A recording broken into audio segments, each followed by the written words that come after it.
Bonjour à tous et bienvenue dans cette nouvelle playlist spécialement dédiée au cours de microéconomie. L'objectif de cette série est d'explorer en profondeur les concepts fondamentaux de la microéconomie en adoptant une approche rigoureuse et analytique tout en rendant le contenu accessible à travers des exemples concrets et des illustrations claires. La microéconomie est une branche essentielle de l'économie car elle nous permet de comprendre comment les individus, les entreprises et les marchés prennent leurs décisions dans un contexte de ressources limitées. Dans cette playlist, nous allons donc examiner pas à pas les principaux concepts microéconomiques en les appliquant à des cas réels et en utilisant des outils analytiques tels que les graphiques et les calculs économiques. Nous allons commencer cette série par un chapitre fondamental, le comportement du producteur, qui constitue le socle de l'analyse des entreprises et de leurs décisions économiques. Le premier chapitre de cette playlist nous amène à poser une question fondamentale. Qu'étudient vraiment les économistes? Ce chapitre est structuré de manière progressive et logique. Nous allons suivre un parcours bien défini pour vous permettre justement d'intégrer les notions essentielles avant de plonger dans des analyses plus avancées. Première section, qu'étudient vraiment les économistes? Nous commencerons par discuter du rôle des économistes et de ce qu'ils cherchent à comprendre dans leur analyse. Quels sont les problèmes fondamentaux auxquels les économies sont confrontées? Comment les économistes analysent-ils les décisions individuelles et collectives? Et nous verrons également comment la microéconomie se distingue de la macroéconomie et pourquoi elle est essentielle pour comprendre les choix des individus et des entreprises. Un exemple concret serait de comprendre comment une entreprise décide de ses volumes de production en fonction des prix du marché.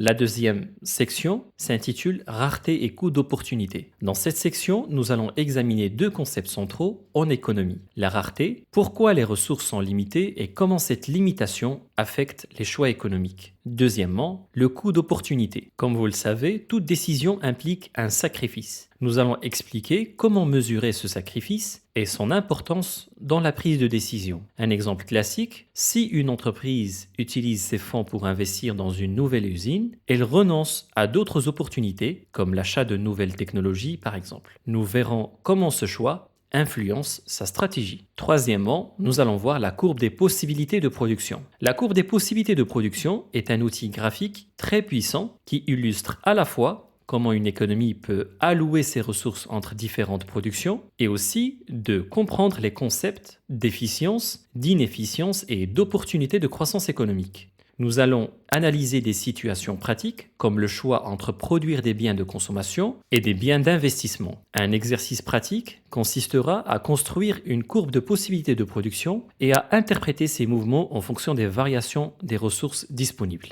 La quatrième section s'intitule Les différents systèmes économiques. Chaque société doit répondre à trois questions fondamentales. Que produire, comment produire et pour qui produire? Nous comparerons les réponses données par différents systèmes économiques, à savoir l'économie de marché, où les prix jouent un rôle central, l'économie planifiée où l'État dirige la production et la distribution, et les systèmes mixtes qui assistent à un mélange des deux approches. Enfin, nous conclurons en faisant une synthèse des concepts abordés et en montrant comment ces notions s'intègrent dans une vision globale de l'économie. Cette section servira également de transition vers les chapitres suivants où nous entrerons plus en détail dans les mécanismes microéconomiques.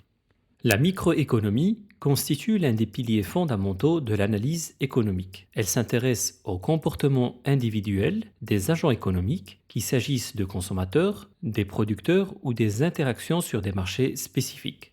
L'un des premiers aspects étudiés est celui des prix, qui jouent un rôle central dans la coordination des décisions économiques. Les prix, en effet, sont le signal principal dans un système de marché. Ils influencent directement les choix des consommations, comme celui d'acheter un produit en promotion plutôt qu'un autre. Par exemple, une baisse significative du prix d'un smartphone peut entraîner une augmentation rapide des ventes, démontrant la sensibilité des consommateurs au prix.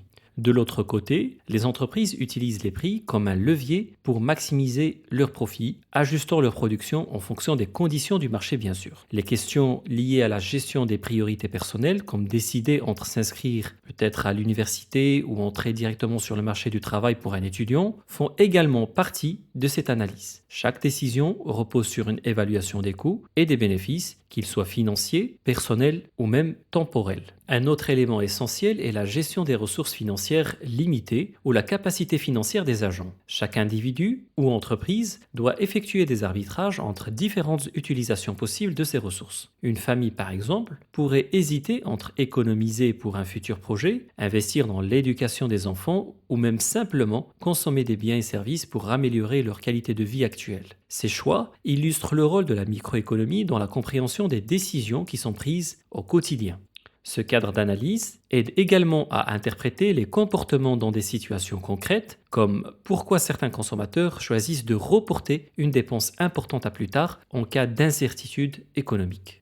De ce fait, on constate que la microéconomie ne se limite pas à des notions abstraites. Elle est profondément ancrée dans la vie quotidienne. Les petites décisions comme choisir un produit en fonction de sa qualité et de son prix ou décider entre acheter et louer un bien illustrent l'application concrète des théories économiques. Ces interactions, bien que individuelles, façonnent les marchés et influencent des dynamiques plus larges. De plus, comprendre les bases de la microéconomie permet de participer de manière éclairée au débat économique contemporain. Pourquoi les prix des loyers augmentent-ils dans certaines régions? Quels facteurs expliquent les variations des prix des produits alimentaires? Ces questions, et bien d'autres, trouvent leur réponse dans l'analyse microéconomique. Prenons un exemple pour illustrer tout ça. Imaginons qu'un étudiant hésite entre travailler immédiatement pour gagner un salaire ou s'inscrire dans une faculté, par exemple, pour poursuivre ses études. Ce choix implique une comparaison entre le coût direct des études, le temps consacré à l'apprentissage bien sûr, et les bénéfices futurs en termes de revenus et de carrière. De la même manière, un consommateur peut arbitrer entre dépenser son argent pour des vacances immédiates ou épargner en vue d'un investissement futur. Ces exemples montrent que la microéconomie aide à comprendre non seulement les décisions économiques visibles, mais également celles qui influencent directement la qualité de vie des individus. De l'autre côté, nous avons la macroéconomie qui élargit la perspective pour se concentrer sur les phénomènes globaux qui affectent l'ensemble d'une économie. Les problèmes économiques locaux, nationaux ou internationaux deviennent alors les sujets d'analyse. Prenons par exemple une récession économique qui se manifeste par 2 trimestres consécutifs de croissance négative. Une telle situation peut entraîner une baisse des revenus, des ménages bien sûr, et une contraction de la consommation. Les économistes tentent de comprendre ces cycles économiques et d'élaborer des politiques pour y répondre efficacement. Un autre exemple est celui de l'inflation ou de l'augmentation généralisée des prix qui constitue un autre domaine d'étude clé en macroéconomie. Une hausse de 5% des prix des matières premières ou bien des produits finis peut sembler anodine, mais elle réduit le pouvoir d'achat des consommateurs, impactant ainsi leur bien-être.